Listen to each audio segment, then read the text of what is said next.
Halo para pelayar, kembali lagi. Kali ini saya akan merangkum alur cerita dari film yang dibintangi oleh Will Smith yang disutradarai oleh Alex Proyas.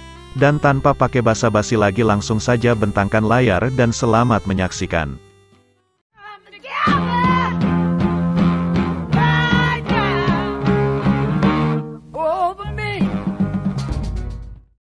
Berlatar waktu pada tahun 2035 di Chicago, di mana sebagian dari kehidupan manusia bergantung dengan robot-robot yang dikendalikan oleh USR alias United States Robotic. Dan robot-robot tersebut beroperasi di bawah 3 hukum robot yang dikenal dengan nama Three Laws Robotic, yang mana hukum pertama menjelaskan kalau robot dilarang untuk mencederai atau mencelakai manusia. Hukum kedua, robot harus menjalankan perintah manusia selama perintah tersebut tidak bertentangan dengan hukum pertama, dan hukum yang ketiga, robot harus melindungi dirinya sendiri selama tidak bertentangan dengan hukum pertama dan kedua. Dengan hukum-hukum tersebut, para robot hidup berdampingan dan harmonis dengan manusia, namun tidak dengan pria ini. Dan inilah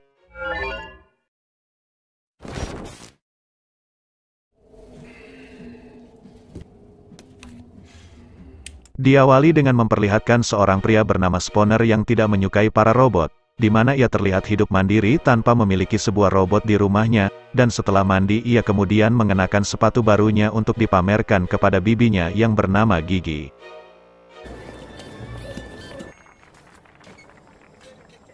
What is that on your feet? Converse All-Stars, vintage 2004. Dan setelah meninggalkan rumah bibi dengan membawa sarapannya, secara tak terduga Spooner melihat seekor robot yang berlari membawa sebuah tas yang kemudian ia pun mengejarnya karena menyangka robot tersebut adalah Jambret, yang ternyata tas yang dibawa robot itu adalah milik majikan si robot, yang mana si majikan sendirilah yang memerintahkan si robot untuk mengambilkan tasnya yang ketinggalan di rumah. Dan tindakan yang dilakukan Spooner tersebut dianggap sebagai kegilaan.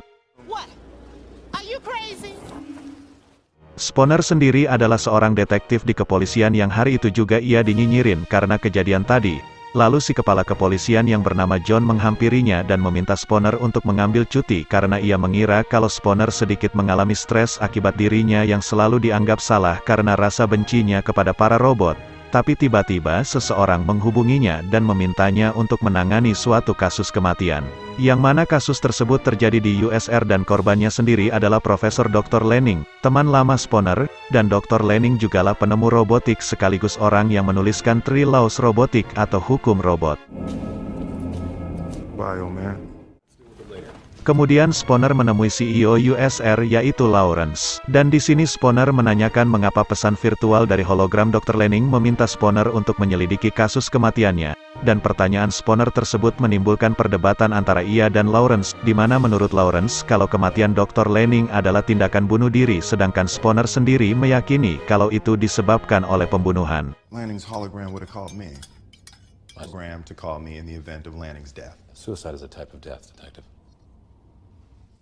Tak ingin membiarkan Spooner melakukan investigasinya secara bebas di perusahaannya yang kemungkinannya akan berdampak merugikan perusahaan, Lawrence pun menyuruh karyawannya yang bernama Susan Kelvin untuk mengantar Spooner ke ruang kerja Dr. Lanning. Dan di sini, Kelvin memperkenalkan Spooner dengan pusat artificial intelligence atau kecerdasan buatan pertama yang diciptakan oleh Dr. Lanning yang dikenal dengan nama Virtual Interactive Kinetic Intelligence atau disingkat VIKI, yang akan muncul hanya dengan sekali memanggil namanya tanpa harus memanggilnya 3 kali. Vicky.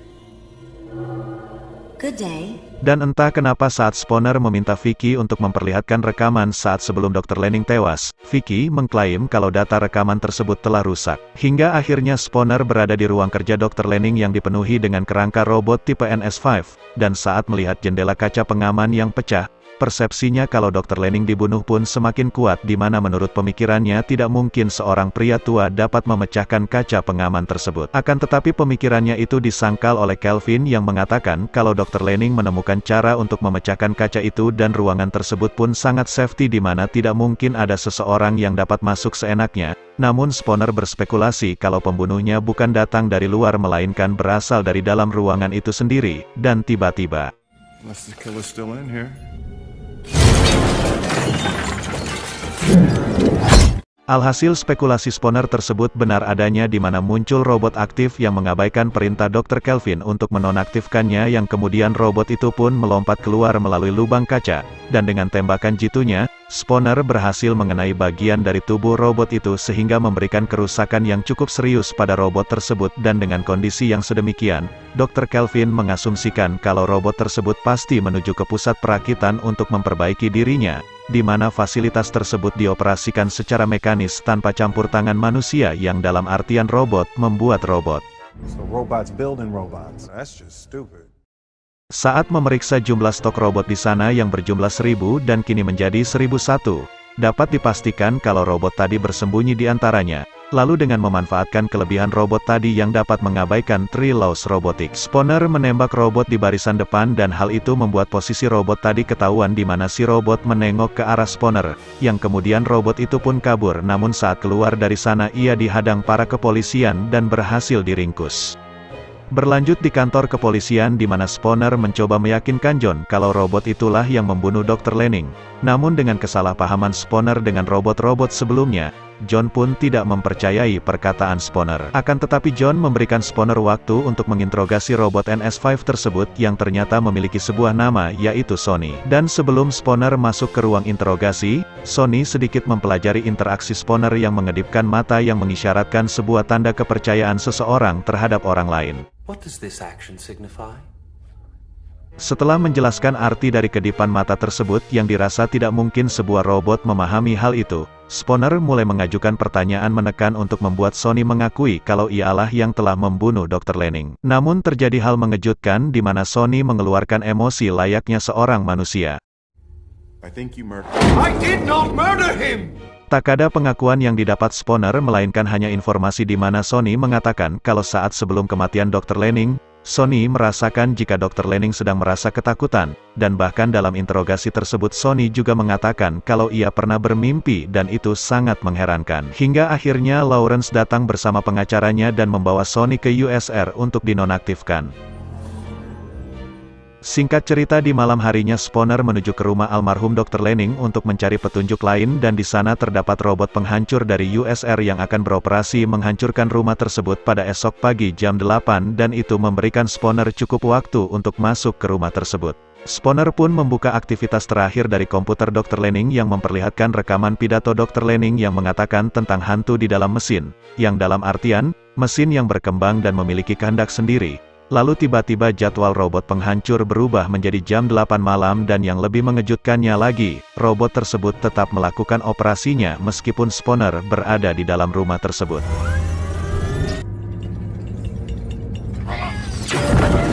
Dan beruntung ia selamat dari situasi tersebut.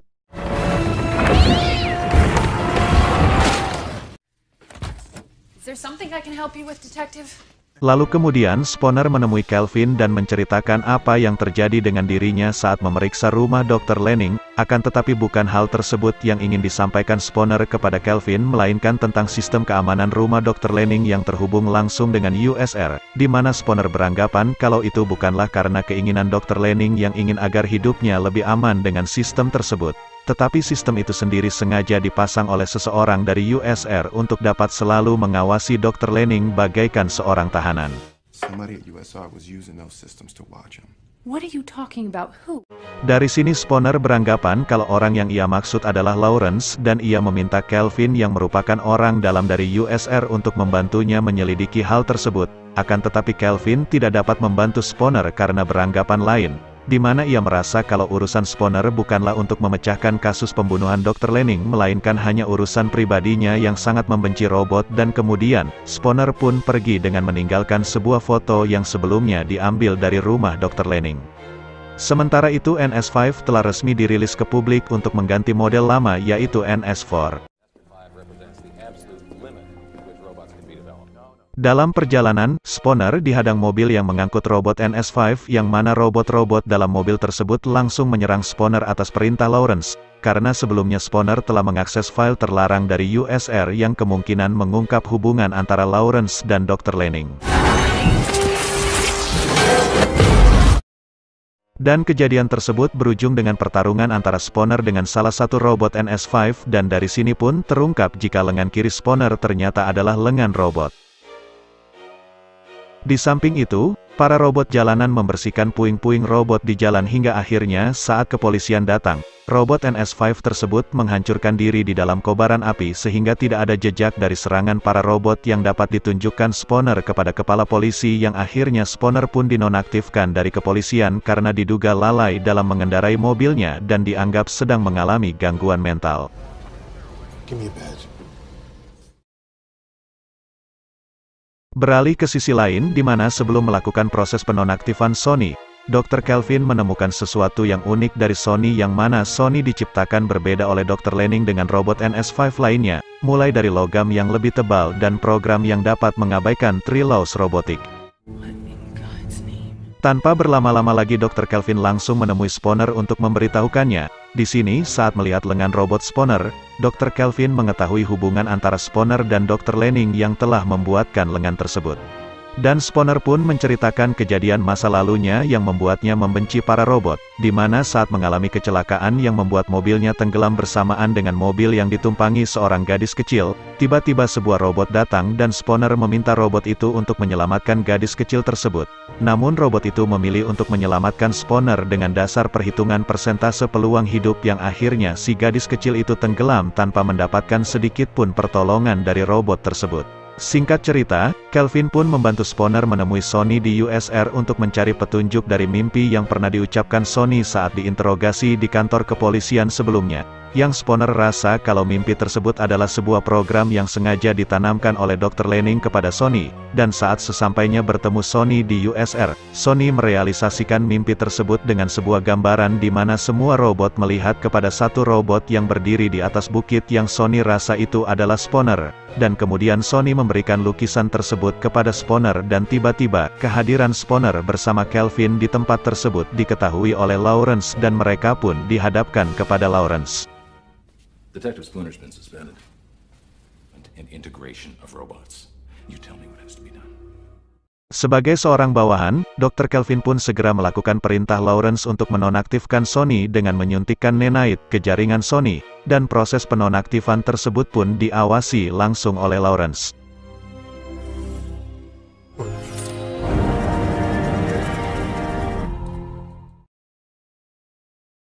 Sementara itu di sisi lain, setelah mengetahui lokasi gambaran dari mimpi Sony tersebut, Spooner langsung menuju ke tempat itu yang berada di dataran Danau Michigan yang kini menjadi tempat penyimpanan robot model lama yang sudah tidak digunakan lagi. Lalu saat melihat cahaya berwarna merah dan mendengar suara keributan di beberapa kontainer, Spooner pun mendekati untuk mengetahui apa yang sedang terjadi dan ternyata, terlihat suatu hal yang tak terduga di mana para robot NS5 yang sedang dalam mode jahatnya, menghancurkan semua robot-robot model lama tanpa rasa peri kerobotan. Spooner pun sempat dikejar oleh para robot NS5, namun beruntungnya karena robot-robot model lama di sana melindungi dirinya, akhirnya Spooner pun berhasil kabur.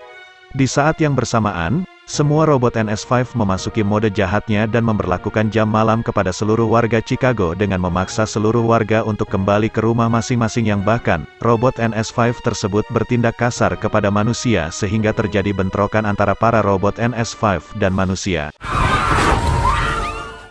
Kembali kepada Spooner yang tengah menuju ke tempat Dr. Kelvin di mana Kelvin tidak dibiarkan keluar rumah oleh robot NS5 pribadinya. Yang kemudian saat Spooner tiba di sana, ia langsung menembak robot tersebut dan pergi bersama Kelvin menuju ke USR, yang mana saat itu USR sedang dijaga ketat oleh ribuan robot NS5.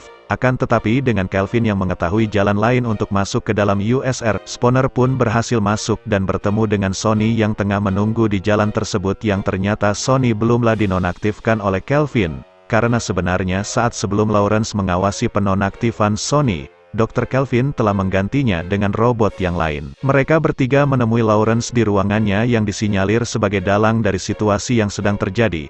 Namun ternyata, Lawrence ditemukan dalam keadaan tewas dengan bekas cekikan di lehernya. Setelah melihat hal tersebut, Spooner mendapatkan kesimpulan dari petunjuk-petunjuk yang telah ia kumpulkan dari pesan-pesan yang disampaikan oleh Dr. Lanning.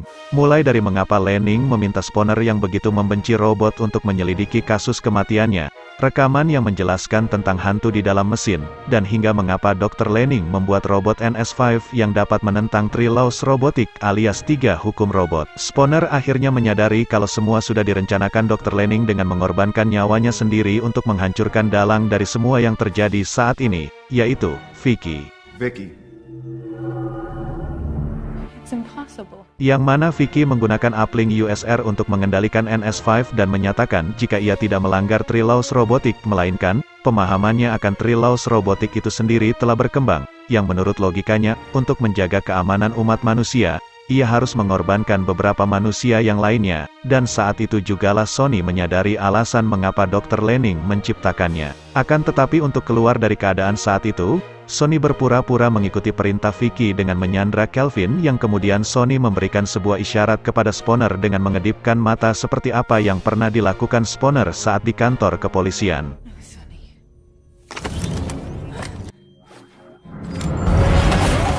Dan setelah melakukan kerjasama yang baik dengan Sony, Spooner dan Kelvin menuju ke ruang pusat artifisial intelijen Vicky. Sementara itu, Sony diperintahkan Kelvin mengambil nanite dari ruang yang terlindungi material anti-logam yang akan digunakan untuk menonaktifkan Vicky, dan untuk alasan itulah Dr. Lanning menciptakan Sony dengan logam yang lebih tebal dari robot NS5 lainnya. My father gave it to me. I think he wanted me to kill you. Merasa terancam, Vicky pun memerintahkan ribuan NS5 untuk melindungi pusat artifisialnya.